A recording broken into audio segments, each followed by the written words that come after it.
కావాలనుకున్నాం, ఎవరి కోసం కావాలనుకుంటే ఏమైంది మరి రాష్ట్రం అనేటువంటిది అందరికీ తెలిసిన విషయమే. కోటి ఆశలతోటి ఆకాంక్షలతోటి అమరుల త్యాగాలతోటి ఎన్నో పోరాటాలతోటి ఈ తెలంగాణ రాష్ట్రాన్ని తెచ్చుకుంటే అది కొంతమంది చేతిలో బందీ అయిపోయి మరో పోరాటానికి సిద్ధంగామని పిలుపునిస్తున్నటువంటి సందర్భంలో మీరు ఇవాళ ఇక్కడ తెలంగాణ స్టూడెంట్స్ యూనియన్ ప్రథమ మహాసభ జరుపుకుంటున్నారు. ఇప్పుడు మీ మీద, మీ భుజాల మీద మరింత బాధ్యతను, మరింత కర్తవ్యాన్ని రూపొందించుకొని పోరాట కర్తవ్యాలతోటి మరింత ముందుకు సాగాల్సినటువంటి సందర్భం. ఎందుకంటే ఇంతకుముందు రవీందర్ మాట్లాడుతూ చాలా స్పష్టంగా చెప్పిండు, మనో అధర్మ శాస్త్రం, మనువు రాసినటువంటి మనుధర్మశాస్త్రం అంటారు కానీ మనువు రాసినటువంటి అధర్మ శాస్త్రం. మొత్తంగా అధర్మ నీతి తప్ప అందులో అది ఒక కుటిల నీతి తప్ప అందులో ధర్మం ఎంత మాత్రము లేనటువంటి పరిస్థితిలో ఇవాళ మొత్తంగా కేంద్రంలో మోడీ వచ్చిన తర్వాత ఇటు కొత్తగా ఏర్పాటైనటువంటి తెలుగు రాష్ట్రాలలో 2 రాష్ట్రాలలో ఈ ముఖ్యమంత్రులు వచ్చిన తర్వాత, ఈ ప్రభుత్వాలు వచ్చిన తర్వాత ఎక్కడికక్కడ దళితుల పైన, మైనారిటీల పైన, ఆదివాసీల పైన, మహిళల పైన ఒక హింస కొనసాగుతున్నటువంటి పరిస్థితి వాళ్ళ మనం చూస్తా ఉన్నాం. కులాల పేరుతోటి, మతాల పేరుతోటి గతంలో జరగలేదంటే జరిగిందొచ్చు కాక గతంలో జరిగిన దానికంటే కూడా 1000 రెట్లుగా అయ్యాల అవినీతి పెరిగిపోయి, ఎక్కడికక్కడ హింస పెరిగిపోయి, అణిచివేత పెరిగిపోయి, ఆఖరికి మనం ఒక కనీసం ఏదన్నా నిరసన తెలుపుకుందామంటే కూడా ఒక ధర్నా చౌక్ కూడా లేకుండా చేసిందంటే నిజంగా ధర్నా చౌక్ అసలు ఉండడానికి వీలు లేదు అంటే అసలు సమస్యలు లేకుండా చేస్తారేమో అనేటువంటిది అందరూ ఆలోచించిందేమో. కానీ ఇవాళ మొత్తానికే అసలు ఎక్కడ ఏమీ కూడా ప్రశ్నించడానికి వీలు లేకుండా చేసినటువంటి పరిస్థితిలో ఇవాళ తెలంగాణ రాష్ట్రం ఉంది. అంతేకాదు, ఎవరైనా మాట్లాడితే ఈ పోరగాళ్ళ, ఈ మెచ్యూరిటీ లేని పోరగాళ్ళు ఏం చేస్తారు? ఈ పోరగాళ్ళతో అయ్యేదేముంది, పోయేదేముంది? మీరంతా పోరగాళ్ళు ఇవాళ. ఆయన కళ్ళకు అంతలేదు ఇవాళ మీరంతా. ఒకప్పుడు అసలు విద్యార్థులే లేకపోతే ఎక్కడుంది తెలంగాణ ఉద్యమం అని మాట్లాడినటువంటి వాళ్ళు నోరా తాటి మట్టనా అని మేము ఇలా ప్రశ్నించాల్సినటువంటి అవసరం ఉన్నది.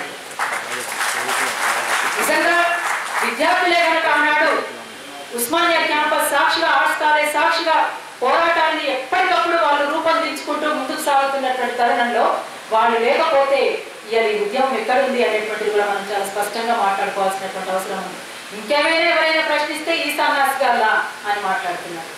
ఇంకొక మాట చాలా భయంకరంగా నిన్నగాక మొన్న మీడియా ముందు లైవ్ లోనే ఆయన మాట్లాడిన మాటలు మనం అంతా ఒక స్పష్టంగా మనం విన్నట్లయితే, ఈ కమ్యూనిస్టు ఇక ఆ పదం నేను అన్నాను, వాళ్ళు ఎక్కడున్నారు ఈ 15 ఏళ్ల నుంచి అని మాట్లాడి, దళితులంటే వాళ్ళ ముఖాల మీద రాసి ఉంటుందా అని మాట్లాడి ఇంత దుర్మార్గంగా మాట్లాడుతున్నారు. అంటే ఒక్కరున్నా చాలగా ఎస్సీ ఎస్టీ అట్రాసిటీ కేసు పెట్టడానికి?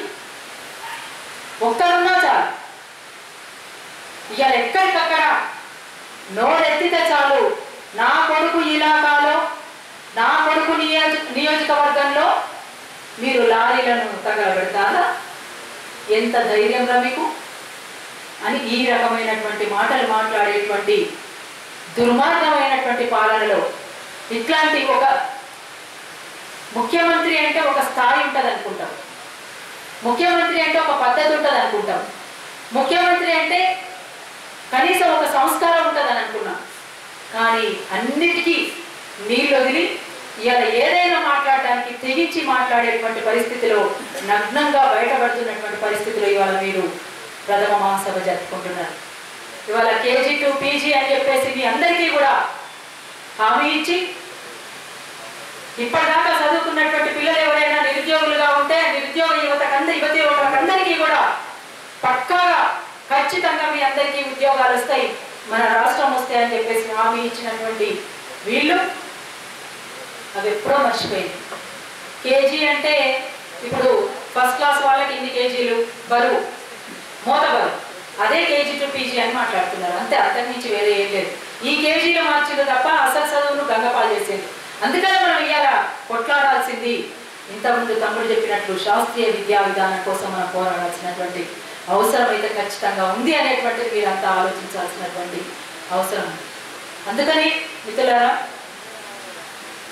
ఇవాళ ఈ 3 ఏళ్లే కాదు, ఈ 3 ఏళ్ల క్రితం ఉన్నటువంటి మాట అయినా 3 ఏళ్లు దాటి 4వ ఏడుకు వచ్చినప్పటికీ కూడా మాట్లాడితే చాలు, ప్రశ్నిస్తే చాలు, ఏమైనా చేయడానికి వాళ్ళ ఉన్నటువంటి ప్రభుత్వం సిద్ధపడుతున్నది. ఇంకొక మాట చెప్పాల్సింది ఏంటంటే, ఎవరితో మాట్లాడాలన్నా కొందరు పర్మిషన్ తీసుకోవాలి. ఎవరిని పెళ్లి చేసుకోవాలనుకున్నా, మీకు పెళ్లిళ్ళ వయసు ఎంతమందికి ఉందో ఇంట్లో నాకు తెలియదు, కానీ ఎంతమందికి ఉంది? అంత స్టూడెంట్సే, ఇప్పుడు అంత చదువుకోండి, డిగ్రీ కాదు, అంతా డిగ్రీ పీజీ అనుకుంటా, ఇంకా టైం ఉంది. రేపు మీరు పెళ్లిళ్ళు చేసుకోవాలనుకుంటే కొంతమంది పర్మిషన్ తీసుకోవాలి. జాగ్రత్త. ఎవరిని చేసుకోవాలి, ఏ కులం వాళ్ళని చేసుకోవాలి, ఎవరితో మాట్లాడాలి, ఎవరింట్లో తినాలి, ఏమి తినాలి, అన్నీ కూడా పర్మిషన్ తీసుకొని చేయాలి. మనకంటూ ఏం లేదు. వాళ్ళెవరు అసలు మనల్ని నిర్ణయించడానికి, వాళ్ళెవరు అసలు మన మీద పెత్తనం చెలాయించడానికి అని మనం ప్రశ్నించాల్సినటువంటి అవసరం ఉన్నది. మనం ప్రశ్నిస్తలేము కనుకనే, మనం చేయాల్సినంత పోరాటం చేస్తలేము కనుకనే, మనం మాట్లాడాల్సినంత మాట్లాడలేము కనుకనే వాళ్ళు ఇలా పెట్టేగిపోతున్నారు. ఇదే క్రమంలో ఇంకా జరిగిపోతే చాలా చాలా చాలా చాలా ప్రమాదకరమైనటువంటి పరిస్థితులు కొద్ది దూరంలోనే ఉందనేటువంటి విషయం మీరంతా కూడా ఆలోచించుకోవాల్సినటువంటి అవసరం ఉన్నది. ఇవాళ ఇక్కడ మన పక్కనే నర్మదా బచావో ఆందోళన సంబంధించినటువంటి ఒక రౌండ్ టేబుల్ జరిగింది. ఈ ఆందోళనను ముందుకు తీసుకొచ్చింది మేధా పాట్కర్. ఆమె మొత్తానికి ప్రపంచానికి అందరికీ కూడా చాలా విషయాలు చెప్పింది. ఆమె ఇవాళ తన ప్రాణాలను పణంగా పెట్టి దీక్షలు కూర్చున్నది. ఇట్లాంటి ప్రాజెక్టుల మూలంగా కేవలం నర్మదా బచావో అనే కాదు, అక్కడే కాదు, ఇక్కడ పోలవరం అయినా, మల్లన్న సాగర్ అయినా, ఇంకా మరొకటైనా, ఇవన్నీ కూడా ఆలోచిస్తే మన బతుకులు ఏమైపోతున్నాయి అనేటువంటి